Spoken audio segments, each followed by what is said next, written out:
ગુજરાતમાં ગરમીની વચ્ચે કમોસમી વરસાદ વરસ્યો। અરવલ્લી જિલ્લામાં માવઠું પડ્યું છે। વહેલી સવારે મેઘરજના ગ્રામ્ય વિસ્તારોમાં કમોસમી વરસાદ વરસ્યો, જેમાં માલપુર તાલુકામાં પણ વાતાવરણમાં પલટો આવ્યો।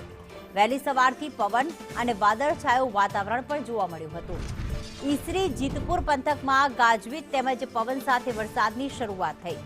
વરસાદી માવઠાને લઈને વાતાવરણમાં ઠંડક પ્રસરી ગઈ છે, તો મોડાસાના નાદીસર ગામે પણ વરસાદ વરસ્યો હતો।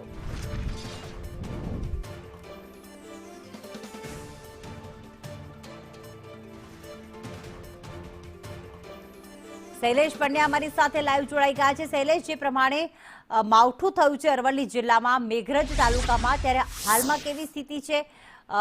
ખાસ અત્યારે શું હજી પણ કમોસમી વરસાદ વરસી રહ્યો છે? કયા કયા ખેતીના પાકને નુકસાન થઈ શકે છે આનાથી?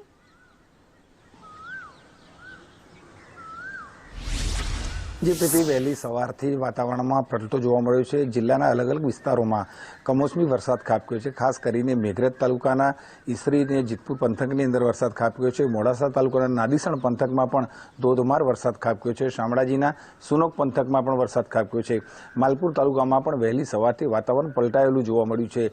આ જે કમોસમી વરસાદ થયો છે, જેના કારણે ખેડૂતોએ જે મકાઈ બાજરીનો પાક કરેલો છે, પશુઓ માટેનો જે ઘાસચારો કરેલો છે, એને મોટા પ્રમાણમાં નુકસાન જવાની પૂરેપૂરી શક્યતા છે। હાલ પણ જિલ્લામાં વહેલી સવારથી જે વાતાવરણ પલટાયું છે, એ જોતા આગળના સમયમાં પણ વધુ વરસાદ થવાની શક્યતા રહેલી છે। પ્રીતિ, બિલકુલ, આભાર તમામ વિગતો માટે।